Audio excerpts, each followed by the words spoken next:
فادع لنا ربك يخرج لنا مما تنبت الأرض من بقلها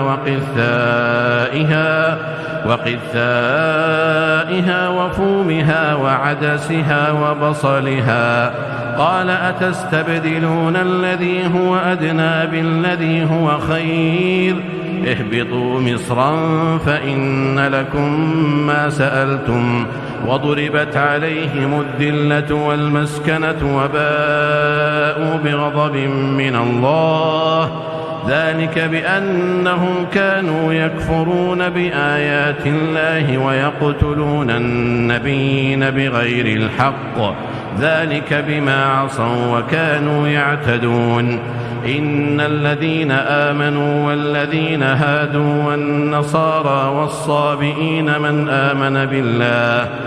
آمن بالله واليوم الآخر وعمل صالحا فلهم أجرهم عند ربهم ولا خوف عليهم ولا هم يحزنون. وإذ أخذنا ميثاقكم ورفعنا فوقكم الطور خذوا ما آتيناكم بقوة واذكروا ما فيه لعلكم تتقون. ثم توليتم من بعد ذلك فلولا فضل الله عليكم ورحمته لكنتم من الخاسرين. ولقد علمتم الذين اعتدوا منكم في السبت فقلنا لهم كونوا قردة خاسئين فجعلناها نكالا لما بين يديها وما خلفها وموعظة للمتقين. وإذ قال موسى لقومه إن الله يأمركم أن تذبحوا بقرة قالوا أتتخذنا هزوا قال أعوذ بالله أن أكون من الجاهلين. قالوا ادع لنا ربك يبين لنا ما هي قال إنه يقول إنها بقرة لا فارض ولا بكر عوان بين ذلك فافعلوا ما تؤمرون.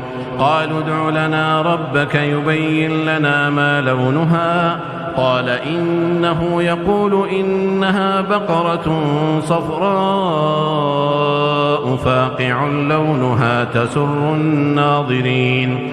قالوا ادع لنا ربك يبين لنا ما هي إن البقرة شابه علينا وإنا إن شاء الله لمهتدون. قال إنه يقول إنها بقرة لا ذلول تثير الأرض ولا تسقي الحرث مسلمة لا شية فيها. قالوا الآن جئت بالحق فذبحوها وما كادوا يفعلون. وإذ قتلتم نفسا فادارأتم فيها والله مخرج ما كنتم تكتمون. فقلنا اضربوه ببعضها كذلك يحيي الله الموتى ويريكم آياته لعلكم تعقلون. ثم قست قلوبكم من بعد ذلك فهي كالحجارة أو أشد قسوة. وإن من الحجارة لما يتفجر منه الأنهار وإن منها لما يشقق فيخرج منه الماء وإن منها لما يهبط من خشية الله وما الله بغافل عما تعملون. أفتطمعون أن يؤمنوا لكم وقد كان فريق منهم يسمعون كلام